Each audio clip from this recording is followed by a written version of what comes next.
Good morning, everyone. Today's analysis we will be starting with Euro USD on daily time frame.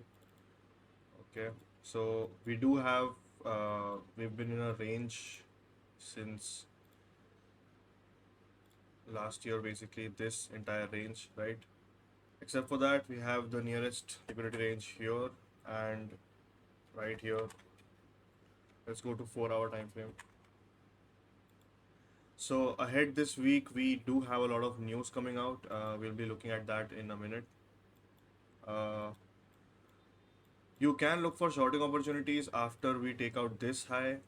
We can go till here. So after we take out this internal range of liquidity, we can target this external range right here on 4 hour time frame.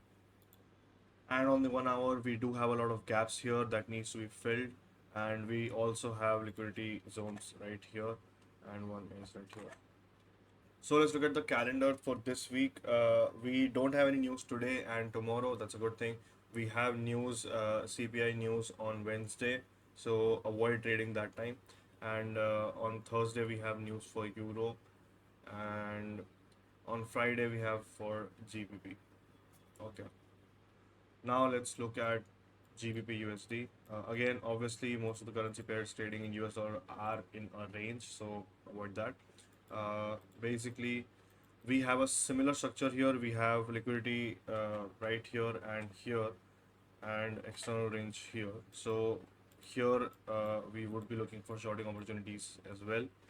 We are on the 4 hour time frame. We need to wait. Need the market to basically break this high or take liquidities from this high and then target the lows, right? Now on gold, we have seen a proper movement here. We do have the nearest liquidity level is right here, and another one is right here. We are still bearish on gold. It's a proper downtrend here, and we do not have any structure shifts to the upside. So we will be looking for shorting opportunities here. On the 4 hour time frame as well, again, as if the market takes out this high, and we can short from here if we see a structure shift right here, or we can also target this high here. After this liquidity sweep, we can enter here and we can target these lows. So in silver on daily time frame, we did see a huge rally, then a sell off, and we are now in basically like a sideways market here. We have this range on daily time frame, on 4 hours.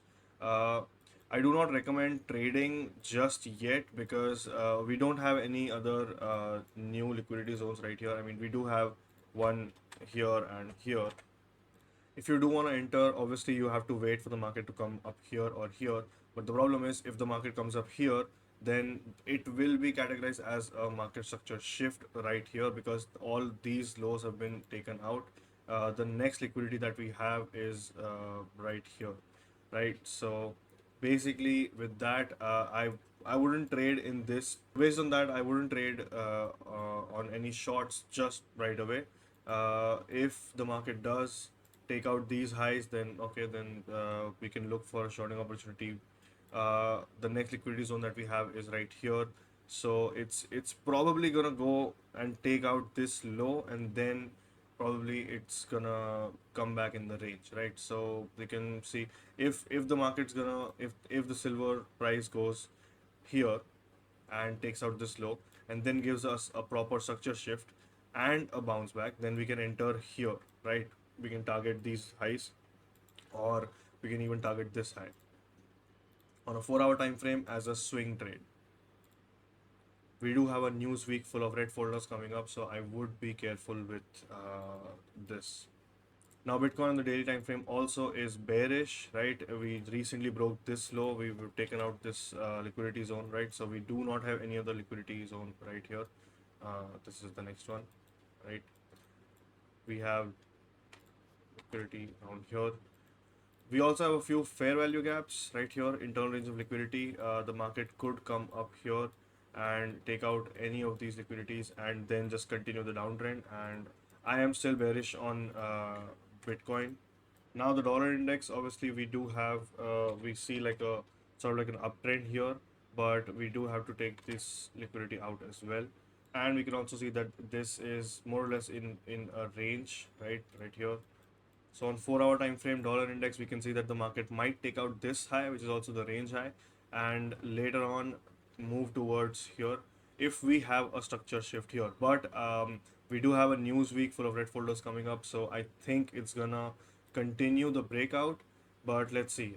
All right, this was me with market updates. I will see you guys in the next one. Take care. Bye bye.